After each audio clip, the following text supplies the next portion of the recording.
Everyone says Western remakes are pointless. But tell that to the Coen brothers who took one of John Wayne's most iconic films and somehow made it better.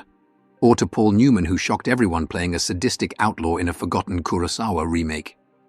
These aren't just cheap copies. They're some of the boldest Westerns ever filmed. Here are the best Western remakes of all time, ranked. Ned Kelly isn't the first movie anyone thinks of when it comes to Heath Ledger, but it's a solid modern Western all the same. Set in 19th century Australia, it's the story of an innocent fugitive, bushranger Ned Kelly, played by Ledger, being chased by corrupt authorities, heading into the outback with his brother and two loyal friends. The gang earns a reputation, picks up a few more followers, and gears up for that last stand. It's an adaptation of Robert Drew's novel Our Sunshine with a surprisingly stacked cast: Jeffrey Rush, Joel Edgerton, Naomi Watts, Orlando Bloom. But this wasn't the first time Ned Kelly got the Hollywood treatment. Back in 1970, Mick Jagger played Kelly in a version so unpopular, even the director and the star wouldn't show up to the premiere. Director Tony Richardson later called his own movie Stillborn, and Jagger himself dismissed the whole thing, saying that was a load of shit. The 2003 remake didn't set the world on fire either. Barely broke into the public's memory, but compared to the original, it's a much more watchable take on the Kelly legend. Decent Western, worth a look, and a rare case of a remake actually improving on what came before. The Alamo's 2004 remake took on the story of one of America's most famous battles, and yeah, it's a remake of the John Wayne epic from 1960. Both versions cover the 1836 siege, Republic of Texas versus Mexico, ending with thousands dead and the myth of Davy Crockett set in stone. It's probably best remembered now for being one of the biggest box office bombs ever. $107 million budget, just $25 million returned worldwide. Part of that was bad timing. The release collided with The Passion of the Christ, but it was never going to be a hit. Actually, both attempts at the Alamo story, Wayne's and this one, lost big at the box office. Wayne even put up his own money and had to scramble to pay off the debt after the original underperformed. Still, for anyone into historical westerns, there's some value in this remake. The film put real effort into getting the details right. Costumes, artillery, even the timing of the battle. And the cast fit their historical roles surprisingly well. The outrage rarely comes up, even among fans of Paul Newman. It's a remake of Kurosawa's Rashomon, swapping samurai swords for the Old West, but keeping that truth is slippery idea. At a deserted train station, a preacher, a con man, and a prospector sit and piece together the story of an outlaw, played by Newman, who stands accused of murder. As each tells their version, it becomes obvious none of them have the whole story. Newman, who usually played the charming lead, steps into the role of a sadistic outlaw. A big departure for him, and it pays off.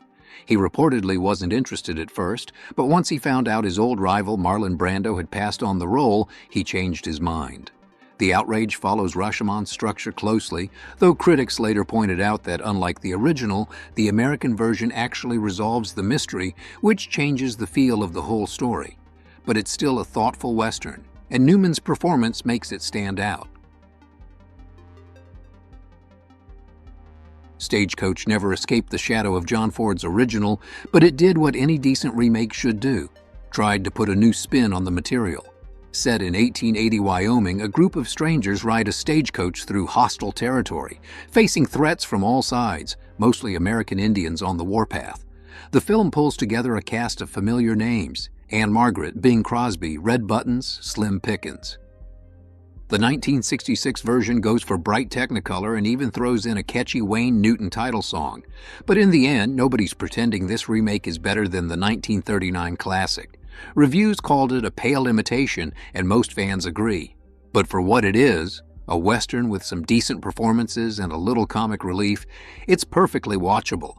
Just don't expect it to hit the same level as Ford's classic. John Ford's Three Godfathers, starring John Wayne, stands as one of those westerns with a strange legacy. Three outlaws on the run after a bank robbery find themselves responsible for a newborn baby whose mother dies in the desert. They promise to bring the child to safety even if it means risking everything. The film is actually a remake of Ford's own earlier adaptations, a 1916 silent version and 1919's Marked Men, both starring Harry Carey. After Carey's death, Ford remade the story in Technicolor as a tribute, even casting Carey's son. This version never got the mainstream recognition of Ford's biggest hits, but it's a favorite for fans who know their Western history. The story's influence goes far beyond the Old West, inspiring movies like Tokyo Godfathers and even Ice Age, both riffs on the Three Unlikely Guardians and a baby idea. Four Brothers is technically based on The Sons of Katie Elder, that 1965 Western with John Wayne and Dean Martin, but director John Singleton wasn't looking to do a straight remake. He just took the core idea, four siblings coming together after the death of their mother, and turned it into what he called an urban Western. So here you've got Bobby, Jack, Angel, and Jeremiah, four adopted brothers played by Mark Wahlberg, Tyrese Gibson, Andre Benjamin, and Garrett Hedlund, coming back to Detroit after their mom is killed during what looks like a store robbery. But pretty quickly it's clear this wasn't just a random holdup. The brothers start digging, and what they find is a whole mess involving a local gangster who runs half the city. It's gritty, violent, and a little over the top, but it absolutely works as a kind of modern Western. Mark Wahlberg signed on to this script before there was even a director attached. He just liked it that much. Four Brothers turned into a box office hit, and honestly, it just proves how much you can experiment with the Western genre and still make it work. Singleton himself put it best. This is one of those Saturday night special movies. You have a good time and enjoy it for what it is.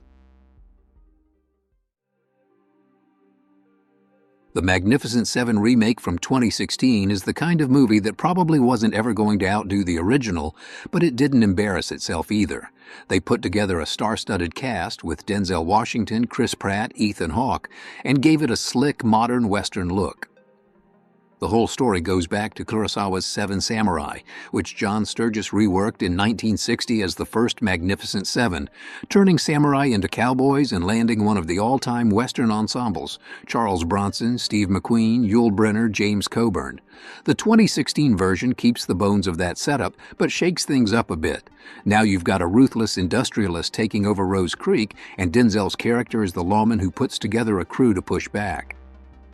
The original's still the classic, and the remake doesn't pretend otherwise. But there's a bit of mystery, some solid set pieces, and enough style to remind you why people keep coming back to this story. One of the better Western remakes in the last couple decades, no shame in that. Richard Donner's Maverick is the rare Western comedy that actually lands. It's based on the old 50s TV series, and Mel Gibson steps into the title role as the sharpest gambler around. Brett Maverick just wants to get into this massive poker tournament, but naturally he's broke, so he spends the whole movie trying to hustle, scam, and outwit anyone who'll stand still long enough, including Annabelle Bransford, played by Jodie Foster, and the ever-watchful Marshall, played by James Garner. And speaking of Garner, that's the original Maverick himself, right there on screen, basically giving Gibson his blessing to take over the role. The movie leans into every Western trope. Con artists, outlaws, and a bunch of familiar faces and cameos, James Coburn, Graham Greene, Clint Walker. It's fast, funny, and a little bit sentimental, and you can tell the whole cast was just having a blast.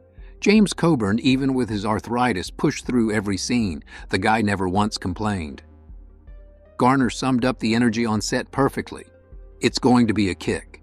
We did have a ball making it, and honestly, that comes through in every scene. Now here's a remake that honestly holds its own.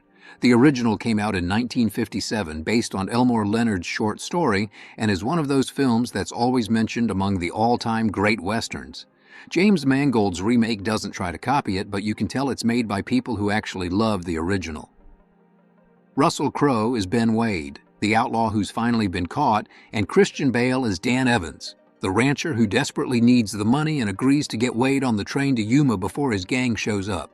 Mangold keeps all the tension, all the grit, but adds new layers to the characters and ramps up the action. Elmore Leonard was alive when they made this version. He liked the first movie and was on set for the remake, and he was happy with how it turned out. They even tweaked the ending and some dynamics, but not out of disrespect, just to build out the story a bit. Mangold and the cast never stopped talking about how much they loved the original. For a remake, this is about as strong as it gets. Great performances, great pacing, and a real respect for what came before.